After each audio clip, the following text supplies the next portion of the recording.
السلام علیکم۔ آج کا میرا موضوع ہے موت کے بعد اور عالم برزخ۔ موت یعنی روح قبض ہونا۔ روح قبض ہونے کا نام موت ہے۔ روح قبض ہونے کے بعد انسانی اعمال کا دروازہ بند ہو جاتا ہے۔ ظاہر ہے روح قبض ہو گئی، انسان حرکت نہیں کر سکتا۔ جب انسان حرکت نہیں کر سکتا تو ظاہر ہے وہ اعمال بھی کوئی عمل بھی نہیں کر سکتا، لہٰذا اعمال کا دروازہ بند ہو جاتا ہے۔ موت کے بعد یعنی دنیا سے رخصت ہو جانے اور قیامت قائم ہونے سے پہلے جو جہان ہے اس کا نام عالم برزخ ہے۔ دنیا کی زندگی کے بعد حیات برزخی شروع ہو جاتی ہے، یعنی دنیا کی زندگی کا دروازہ بند ہو گیا اور حیات برزخی کا دروازہ کھل گیا۔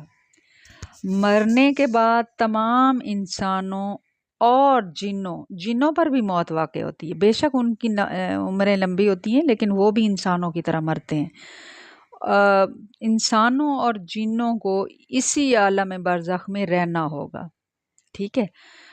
اس حیات برزخی میں اپنے اپنے اعمال کے مطابق، یعنی کہ جو اس نے پہلے کیے تھے دنیا میں، جب وہ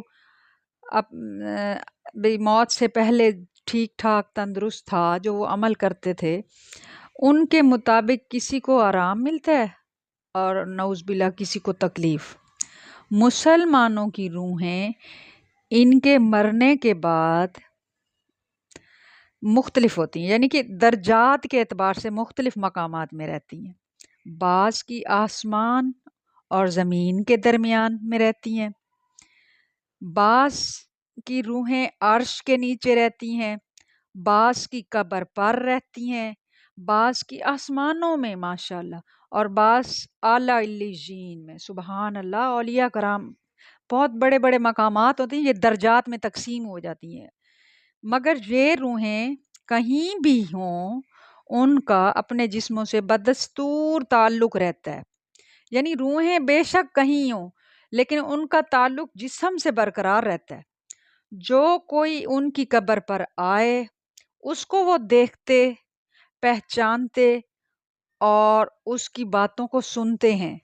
یعنی ہم اگر اپنے پیاروں کی قبروں پہ جاتے ہیں، جو بات ہم کرتے ہیں، سوچ رہے ہوتے ہیں، وہ ہماری روحیں سوچ رہی ہوتی ہیں نا، تو وہ ان تک پہنچ رہی ہوتی ہیں، بالکل ان تک پہنچ رہی ہوتی ہے۔ جو ہم سوچ رہے ہوتے ہیں کہ آپ بے کلام پڑھ رہے ہیں، اللہ آپ کی مغفرت فرمائے، یا ہم اپنی مختلف مکالمہ یعنی کہ بات کر رہے تھے، ہم کلام تو وہ نہیں ہو سکتے، ان کو اجازت نہیں ہے، لیکن وہ سن رہے ہوتے ہیں، وہ قدموں کی آہٹ سنتے ہیں تو وہ ہمارے کلام کو سن رہے ہوتے ہیں، جو بھی ہم ان سے بات کر رہے ہوتے ہیں۔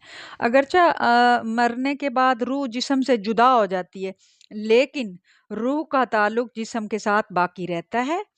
جس طرح دنیاوی زندگی میں جسم پر راحت اور تکلیف محسوس ہوتی ہے اور اس کی لذت اور تکلیف دونوں روح کو بھی پہنچتے ہیں، اسی طرح عالم برزخ میں بھی جو انعام یا عذاب جسم پر واقع ہوتا ہے اس کی لذت اور تکلیف بھی روح کو پہنچتی ہے۔ اللہ تعالی ہمارے اچھے درجے بنائے، ہمیں اچھے مقامات پر ہمیں اللہ تعالی رکھے، ہماری مغفرت فرمائے۔ والسلام ورحمۃ اللہ وبرکاتہ۔